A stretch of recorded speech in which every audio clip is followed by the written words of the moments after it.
Bonsoir Madame, Monsieur, c'est un plaisir de vous retrouver sur Vox Africa pour cette troisième saison de votre programme Recto Verso, troisième saison au cours de laquelle nous cheminerons ensemble. Eh bien, pour ce soir, nous sommes allés chercher pour vous un homme dont la verve est reconnue et établie, une verve qui ne plaît pas toujours aux uns et aux autres. Mais n'empêche, l'homme totalise une trentaine d'années dans la politique camerounaise avec des hauts et des bas justement avec cet emprisonnement politique après des accusations de coup d'État, des hauts surtout parce que l'homme est en ce jour ministre camerounais de la communication. Vous l'avez bien deviné, nous recevons ce soir le ministre Issa Chiroma qui est notre invité dans Recto Verso. C'est un plaisir de vous accueillir. Le plaisir est immense. Prenez place, vous avez une très belle tenue africaine, c'est une gandoura. Merci beaucoup. Monsieur le ministre, première question comme c'est là pour le savoir. Est-ce que vous avez idée de la dernière fois que vous avez été un peu occidentalisé en termes de costume, cravate? Vous êtes toujours, presque toujours en gandoura. Il y a bien longtemps de cela, probablement, disons, entre 20 et 25 ans. 20 et 25. Alors, est-ce qu'il y a un attachement quelconque par rapport au gandoura que vous arborez régulièrement? Quand j'étais étudiant, pendant un certain temps, je m'habillais comme vous êtes habillé, même à la limite de 3 pièces. Il y avait un peu de snobisme quand on était étudiant, d'autant plus qu'on en avait les moyens. Et même quand je suis rentré au Cameroun en 1976, il arrivait également que j'arbore donc les costumes. Et puis, du coup, j'ai découvert les vertus, les qualités de notre tenue traditionnelle. Et j'ai donc décidé que désormais, je voudrais qu'on m'identifie avec ma culture, ma tradition. Et voilà. En tout cas, elle vous va très bien, Monsieur le ministre. Je vous remercie. Lorsque nous préparions ce programme, on est passé quelques fois dans votre bureau. Vous avez fait un engagement. Là, nous étions deux, et peut-être avec quelques-uns de vos collaborateurs. Vous nous avez dit, nous parlerons de tout, et que vous n'êtes pas prêt à avoir des sujets tabous. Est-ce que vous pouvez prendre cet engagement devant les téléspectateurs de Vox Africa qui vous regardent pour ce programme? Écoutez, je pense que je reste moi-même. Je n'ai jamais esquivé une question de quelque nature qu'elle soit. Donc, sentez-vous libre de poser toutes les questions qui vous viennent à l'esprit, qui taraudent l'esprit. Peut-être pas forcément vous, mais au moins c'est celle qui préoccupe vos téléspectateurs. De toute façon, il y a une deuxième partie qui pourrait, j'imagine bien, assez cadencée, on dira. Il y a deux contradicteurs qui sont embusqués quelque part dans nos studios. Ils vous contrarieront en deuxième partie. Mais je rappelle simplement que vous êtes donc ministre de la Communication depuis juin 2009. C'est 5 ans déjà. Ancien ministre des Transports depuis de 92 à 1996. Vous êtes par ailleurs sur le plan politique, président du FSNC, le Front du Salut National du Cameroun, je ne vais pas me tromper, vous me reprendrez. Mais avant cela, vous avez milité aussi au sein de l'UNDP, mais d'abord l'UNC, s'il faut le dire, l'Union nationale camerounaise, l'UNDP par la suite, l'Union nationale pour la démocratie et le progrès, l'ANDP, l'Alliance nationale pour la démocratie et le progrès, et puis l'UNDP, et puis le FSNC. Quels sont les rapports que vous avez gardés avec successivement, j'ai envie de dire, M. Amadou Moustapha, qui était président de l'ANDP, mais aussi Bello Bouba Maïgari, qui reste le président de l'UNDP? Nous avons toujours entretenu des rapports amicaux, des rapports cordiaux. Je pourrais même aller plus loin, dire que nous entretenons toujours des rapports fraternels. En dépit des malentendus, en dépit des divergences qu'il y a eu à un moment donné ou à un autre, et qui nous ont poussés soit à nous retrouver ou à nous séparer. Mais il n'y a jamais eu d'éclat de voix, il n'y a jamais eu d'esclandre. Donc je peux dire que ça s'est toujours passé un peu de manière amicale à l'amiable. Alors, Monsieur le ministre, je l'indiquais tout à l'heure qu'il y a un moment de votre vie, parce que nous sommes justement dans la première partie qui parle de tranche de vie. Il y a un moment de votre vie où vous êtes retrouvé dans les bails de Yoko, comme prisonnier. D'abord, est-ce que vous vous rappelez comment est-ce qu'on vous a appréhendé et comment vous avez été emprisonné? Bon, écoutez, c'est au lendemain de la tentative de coup d'État de 1984. Je pense qu'il faut contextualiser les événements, les circonstances. En 1984, c'était des lois d'exception qui régnaient dans notre pays. C'est-à-dire pour un oui, pour un non. Même bien avant le coup d'État, lors du précédent règne, dès lors que c'est les lois d'exception qui prévalaient, alors on pouvait vous arrêter, vous priver de votre liberté, vous enfermer. C'est donc dans cet environnement-là que la tentative du coup d'État a eu lieu. Il s'est trouvé, malheureusement, qu'originaires du Septentrion, en particulier des Garois, beaucoup de ceux qui avaient pris des armes pour s'attaquer aux institutions étaient mes amis, étaient des proches, bref. Alors, lorsque cette tentative a donc échoué, beaucoup de fils du Septentrion, des élites, j'étais parmi, nous avons été arrêtés. Et puis voilà, d'abord, j'ai été donc conduit ici à Yaoundé, j'ai passé 24 heures à la PJ, puis après à la CEMIL, de la CEMIL donc à Kondengui, et puis après là, une lecture diagonale, n'est-ce pas? Tout à fait. Et puis après, donc, traduit devant la cour martiale, reconnu innocent de toutes les accusations formulées à mon encontre, mais malgré tout, libre, je me suis retrouvé... On vous accusez précisément de quoi? Oh là là, il y avait une liste d'accusations, vous savez, coup d'État, tentative de coup d'État, assassinat, destruction du bien de l'État, bref, il y avait donc... Alors, question tout de même, parce qu'on sait qu'à ce moment, c'était davantage des directeurs généraux ou encore des ministres qui étaient visés, mais vous étiez cadre chemin de fer. Comment ça se fait qu'un cadre simple, pas directeur général des chemins de fer, qu'il soit appréhendé? Mais tout de même directeur de service. Ah ben, directeur de service. J'étais donc d'abord directeur adjoint à des opérations de transport, puis chargé d'études à la direction générale avec rang et prérogatives de directeur. Donc probablement c'est à ce titre, mais je pense que c'est moins la fonction que les accointances qu'il y avait avec certaines personnes qui étaient impliquées directement dans le coup d'État que je me suis retrouvé en bagne. Alors vous y passez 6 années et puis... 6 ans et 4 mois. 6 ans et 4 mois et puis finalement élargi, je ne sais pas si c'est le terme exact. Et puis après quelques années précisément, disons vous commencez à militer au sein de l'UNDP en 1990 avec des marches, un ensemble d'activités politiques. En 1992, vous êtes nommé ministre des Trans. Député d'abord. Député d'abord, de la Benoué, je crois bien. Député de la Benoué. De la Benoué. Et puis, quelques mois plus tard, vous êtes nommé au gouvernement avec Amadou Moustapha dans la contestation sociale totale au sein de l'UNDP, mais vous y tenez. Comment vous appréciez cette nomination? Est-ce que c'était une compensation de ce que vous avez subi ou alors simplement une façon d'effacer un peu votre mémoire? Non, pas du tout. Lorsque nous avons créé l'UNDP, évidemment, quand on crée un parti politique, c'est pour un objectif bien précis. Urbi et orbi, on annonce au monde qu'on veut gouverner le pays, par les voies démocratiques, on veut accéder au pouvoir. C'est d'abord ça la raison pour laquelle on crée un parti politique. Alors, quand nous avons donc créé l'UNDP, avec beaucoup d'autres, beaucoup malheureusement ont disparu peu à leurs âmes, et puis il y en a encore qui sont là, parmi les pères fondateurs. Quand nous avons donc créé l'UNDP, j'annonce donc que l'UNDP probablement était le premier parti, probablement le parti le plus fort. Au lendemain donc de la création de l'UNDP, il y avait d'autres partis politiques qui commençaient donc à voir le jour. Ça allait dans tous les sens. Rendons à César ce qui lui revient.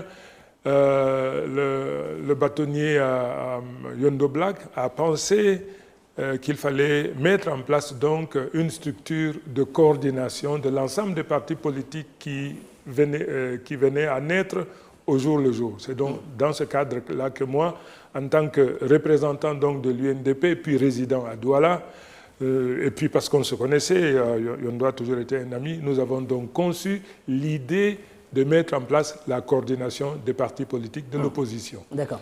Monsieur le ministre, on a prévu quelques surprises pour vous. Nous allons prendre la première, c'est un extrait d'un jeune. De toute façon, on va voir si vous le reconnaissez à travers ceci. Regardons. Mais Issa Chiroma, Excellence, Monsieur le ministre, vous dansez ou alors vous répétez un pas de danse? Je tiens d'abord à remercier le président de la République, son Excellence Paul Biya, d'ailleurs, qui venait juste de m'inspirer à faire quelque chose de bien. C'est pourquoi j'étais en train de cogiter, parce que vous savez, le président Paul Biya, c'est quelqu'un de bien. Le président Paul Biya, d'ailleurs, c'est quelqu'un de paisible. D'ailleurs, vous avez vu pendant 32 ans, le président Paul Biya a contenu la République du Cameroun dans la paix. Il a transformé le Cameroun en havre de paix. Et je vous assure, le président Paul Biya, d'ailleurs, vous l'avez vu en France, il était à côté du président Hollande. Non, c'est le président François Hollande qui était assis à côté du président Paul Biya. Et le président Paul Biya, en grand magistrat, vraiment, je vous assure, s'il y avait moyen d'applaudir, j'allais applaudir la décision du président Paul Biya en déclarant la guerre à Boko Haram ou alors à Boko Haram. Il a dit que vous soyez Boko Haram ou alors Boko Haram, il va vous ramer les cocos. Je vous en remercie et je remercie le président Paul Biya parce que c'est le président Allahu Akbar, la personne qui va toucher à Paul Biya. Je vais lui piquer les couteaux dans les ventres. Voilà cet extrait qui vous fait sourire. Vous connaissez le jeune homme en question? Oui, bien sûr. Il s'agit, n'est-ce pas, de Kaiser. Voilà. Qu'est-ce que vous en pensez? Il parle comme vous.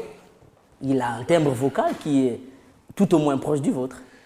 Mais écoutez, chaque fois que j'ai eu l'opportunité de le rencontrer sur scène, j'ai toujours applaudi, j'ai toujours ri à avoir mal aux côtes. Et bien, ma foi, il fait son job. C'est un imitateur qui fait son travail. Alors, il y a un volet, je dirais, monsieur le ministre, un peu caricatural dans ce qu'il dit. Je ne sais pas combien de fois il a appelé le nom de Paul Biya. Est-ce que vous le faites? On a envie de dire que vous appelez Paul Biya à tout bout de phrase. C'est un peu ce qu'il veut ressortir dans cet extrait. Oui, est-ce que je le fais? Certainement, je le fais. Est-ce que je le fais assez? Probablement pas assez. Je vais vous dire pourquoi. Le président Biya, c'est vous qui l'avez élu. C'est l'élu de la nation. Je ne parle pas de notre président. Je parle de celui qui a été élu par la nation, qui est investi de plein pouvoir pour gouverner notre nation. Il m'a fait le plaisir et l'honneur. Il m'a fait le plaisir et l'honneur, et c'est surprenant, non seulement de faire de moi son proche collaborateur en tant que ministre, mais me confier la communication. Aujourd'hui, je peux parler donc du président Biya comme si je l'avais vu, comme si j'avais reçu des instructions. Mais monsieur le ministre, cette répétition de l'appellation du président de la République peut être assimilée à une forme de griotisme quand même. En quoi cela vous gêne? Il faut bien des griots dans la vie. Ah, vous confirmez que vous êtes un griot? Si vous pensez que c'est l'étiquette que vous me collez, je n'éprouve aucune gêne. L'essentiel, la seule chose qui compte, c'est que je sois en harmonie avec moi-même, parce que je n'ai jamais faim. Tiens, le mot est lâché, harmonie. Vous estimez vraiment être en harmonie avec vous-même dans votre parcours politique, monsieur le ministre? Tout à fait, tout à fait. Je défie quiconque de m'en prouver le contraire. Alors, nous sommes également allés chercher la seconde surprise de ce programme, de Recto Verso. Monsieur le ministre, nous étions exactement en juin 2004, cela fait 10 ans, le 27 juin précisément, dans une radio urbaine de Yaoundé nommée Magic FM. Le programme aussi est connu, Démocrature, présenté par un journaliste que vous connaissez, Roger Kiyek de Kiki. On a capté quelques extraits. Je vous propose de suivre ce que vous disiez il y a exactement 10 ans, M. Issa Chiroma Bakam. L'histoire est toujours écrite par les vainqueurs.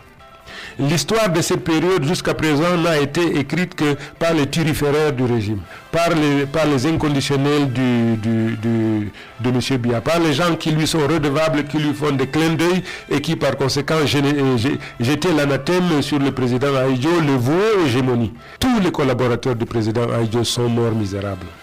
Tous. Allez voir les maisons qu'ils ont laissées. C'est vraiment des taudis. C'est 2 fois rien. Le détournement était inacceptable sous le règne du président Ahidjo. M. Biya ne peut pas prendre le Cameroun de la prospérité, comme lui-même il l'a dit, le ramener à la misère, comme c'est le cas aujourd'hui, et s'attendre à ce que ses concitoyens continuent à lui faire confiance et à jeter leur dévolu sur lui. C'est impossible. Le président Biya parle tout le temps de la réconciliation. Il ne la veut pas. Il ne veut pas de cette réconciiliation. La dépouille du président Ahidjo se trouve encore à Dakar. Il paraît que sa famille s'oppose au rapatriement de la dépouille. Je n'en sais rien, mais c'est pas vrai. Le président Biya ne s'appartient pas. Le président Biya est un bien national. Il n'appartient ni à sa famille biologique, ni à sa famille culturelle. Il appartient à toute la nation. Ahidjo a été président de la République. Il cesse d'appartenir à sa famille biologique. il appartient à tout le Cameroun. Et c'est au Cameroun d'organiser des funérailles solennelles et officielles au président Ahidjo. Que les gens cessent de dire que le président Biya est bon et ses collaborateurs sont mauvais. Le président Biya, il a dit lui-même, il suffit qu'il opine de la tête pour dégager toute personne qui ne lui convient pas. Il n'a que les gens qu'il veut et qui travaillent comme il veut. Qu'on cesse donc de faire des autres des boucs émissaires. Le responsable de la situation, puisque le président Biya est le seul comptable, ou de la prospérité ou de la misère. Tous les ministres, tous les collaborateurs du président Biya sont comptables devant le président Biya. Il est aussi comptable de la paix, le président Biya. Mais aujourd'hui, vous dites que nous sommes en paix. Le Cameroun est calme. Et s'il y a paix, c'est la paix des cimetières. Regardez aujourd'hui le culte de la personnalité auquel on procède aujourd'hui au niveau des médias officiels. C'est simplement inacceptable. Le syndrome du Zaïre est en train donc de faire son apparition au Cameroun. Il faudrait que ce peuple baroudeur se réveille, qui se dise non. On doit construire la prospérité basée sur la solidarité, basée sur l'équité, sur la justice, et non aujourd'hui sur des mensonges grotesques et de l'assimilation. Voilà quelques extraits florilèges, je dirais, de ce programme démocratique. Vous êtes passé il y a 10 ans avec un ton sévère par rapport à celui qui est aujourd'hui votre patron, comme vous le disiez, il était déjà président de la République. Est-ce qu'il n'y a pas quand même eu césure entre 2004 et 2014, monsieur le ministre? Alors, vous devez donc rappeler dans quel contexte ce discours. Nous étions à la veille de l'élection présidentielle. 2004, oui. Oui. J'étais un opposant pur et dur, réputé comme tel. Maintenant, si vous me posez la question, rétrospectivement, est-ce que j'assume? Oui, j'assume. La voix que vous avez entendue, c'est bien la mienne. J'étais membre de la coalition de partis politiques. La CN2R. L'un des dirigeants, sinon le principal, puisque j'ai eu le privilège de diriger plusieurs travaux de la coalition. À ce moment-là, le seul message qu'il fallait, c'est celui que vous avez entendu. C'est-à-dire que M. Biya a trouvé le Cameroun dans la prospérité, l'a amené dans la misère. Vous l'avez bien dit dans l'extrait. J'ai dit, j'assume tout ce que j'ai dit, du simple fait qu'au moment où ce discours a été émis de moi, j'étais le représentant de la coalition. Que cherchait la coalition? Accéder au pouvoir. Et quand vous cherchez à accéder au pouvoir, qu'est-ce que vous faites? Vous poussez jusqu'à la caricature. Ah, c'était donc une caricature. Vous poussez jusqu'à la caricature. Vous transformez de beauté en difformité. C'est la responsabilité, c'est le métier politique. Vous, peut-être, ça vous surprend. Ça vous surprend parce que vous n'êtes pas politique. Moi, je suis politique. Et moi, ça ne me surprend pas du tout. Monsieur le ministre, il y a un aspect sur le rapatriement de la dépouille de l'ancien président Amadou Ahidjo. Les positions restent les mêmes. Vous estimez que pour qu'il revienne au pays, du reste de ses corps, le reste de son corps, il faut que l'État du Cameroun prenne les choses en main, plutôt que la famille. Qu'il s'agisse de la famille ou de l'État, ce dont nous sommes sûrs, c'est qu'un jour, la dépouille du président Ahidjo foulera le sol camerounais. D'où doit venir l'initiative? Ça date quand même de beaucoup d'années, monsieur le ministre. L'initiative peut venir de l'État ou de la famille du président Ahidjo. Absolument. Alors, autre question, vous êtes, ça je ne l'ai peut-être pas signalé en début, président du conseil d'administration de la Cameroun Radio Télévision, CRTV. Et dans cet extrait que nous avons suivi, vous indiquez que les opposants n'ont pas accès aux médias publics. Vous êtes là depuis 2009. Est-ce que quelque chose a véritablement changé? Est-ce que vous avez l'impression que la part d'audience, ou si vous voulez, de tranches d'antenne qu'on donnait ou on accordait aux partis politiques d'opposition a augmenté sous vous, sous votre, j'ai envie de dire, passage au ministère de la Communication? J'aurais bien aimé que justice me soit rendue. C'est à vous d'évaluer le parcours que j'ai effectué depuis que je suis là. La dichotomie n'existe plus, vous le savez très bien. Tout ce qui se passe aujourd'hui à la présidence, à la primature, dans n'importe quel département ministériel, au même titre que les médias officiels, vous y accédez. La dichotomie n'existe plus. Aujourd'hui, sous ma responsabilité, nous sommes en train de mettre en place ce qu'il faut pour la disparition des zones d'ombre et de silence. Nous sommes en train de construire la migration. Avec vous, nous avons mis en place aujourd'hui, après les États généraux, le comité de suivi des États généraux. Bref, ce qui est incontestable, c'est que nous sommes en train d'avancer. Monsieur le ministre, il nous reste une seule petite minute dans cette partie tranche de vie avant d'évoquer la tranche d'actu. Et cette tranche de vie nous amène à regarder quelques images de vous aussi. Il y a plusieurs télévisions, enfin moniteurs de contrôle, vous pourrez le voir. Ça peut être derrière moi, ça peut être juste là-bas. La question est de savoir si vous vous retrouvez sur ces photos ou si vous vous reconnaissez en ce que nous projetons. Et de toute façon, je vous laisse regarder, peut-être en commentant.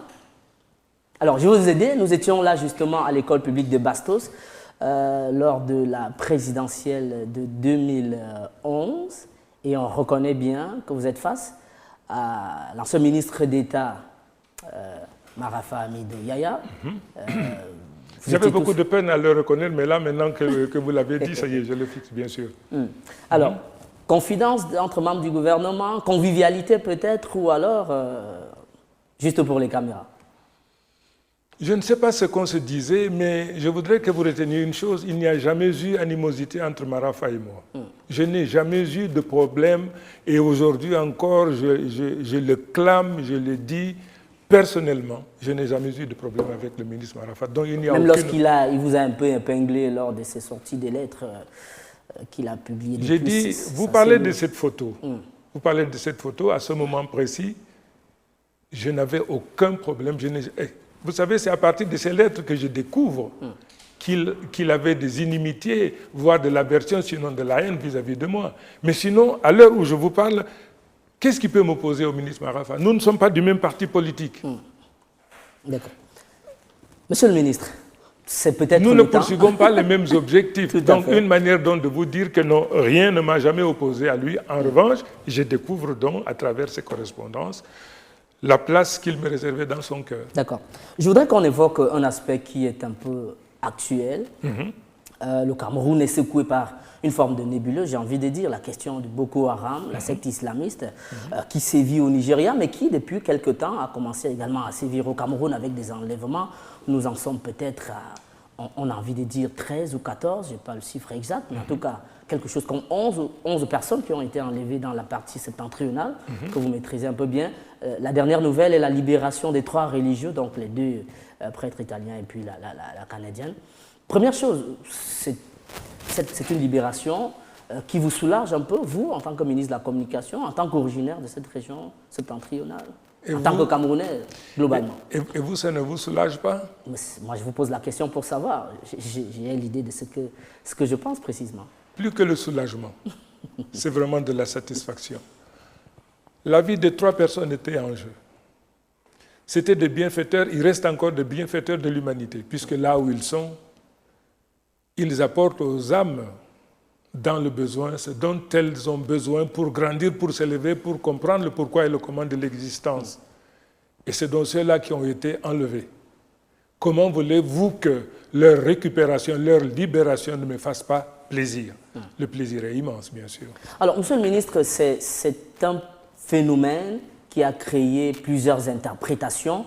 On a envie de vous demander aujourd'hui quelle a été véritablement la part de responsabilité des autorités septentrionales, par exemple. Pour tout vous dire, et vous aussi, je sais bien, vos oreilles sont presque tendues partout, on indique qu'il y a une forme d'activité locale qui se développe et qui serait de connivence un peu avec les éléments du Boko Haram. Si tel est le cas, nous le condamnons avec la dernière énergie.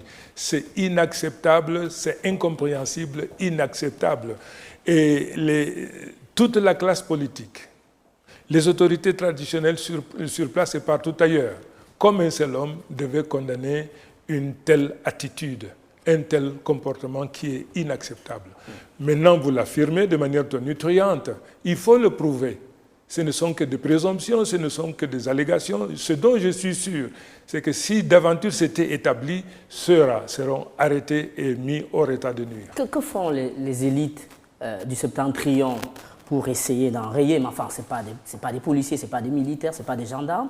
Mais puisque la partie du pays est autant secouée, est-ce que les élites essaie de travailler pour que la question du Boko Haram sévisse de moins en moins dans cette partie. N'êtes-vous pas au courant de ce qui s'est passé la semaine dernière? Que tous les membres du gouvernement, toutes les élites se sont retrouvées d'abord au niveau de l'extrême nord, c'est-à-dire l'épicentre de ce problème, puis dans la région du nord. Il y a eu concertation, il y a eu de très fortes déclarations, il y a eu des prises de position, d'abord pour encourager et saluer le président de la République, pour la bonne et simple raison que les conséquences de Boko Haram se font beaucoup plus ressentir dans la partie septentrionale que dans le reste du Cameroun. Aujourd'hui, tous les grands chantiers structurants basés sur le nom sont arrêtés. Le tourisme ne fonctionne plus. Le commerce ne fonctionne plus. Les populations, donc, sont aujourd'hui dans un état de dépression, de découragement maxi. Face à une telle situation, pensez-vous que les élites politiques, les élites de manière générale, peuvent rester indifférentes? La réponse est non.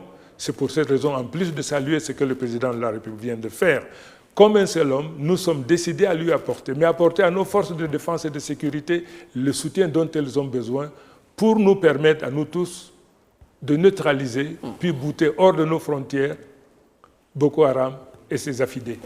Dernière question dans cette partie de tranche d'actu, Monsieur le ministre, pour évoquer un sujet qui est en plein dans votre domaine. On a vu la une de ce journal nommé La Scène, et puis le Conseil national de la communication a convoqué son directeur, puis il y a eu cette sanction.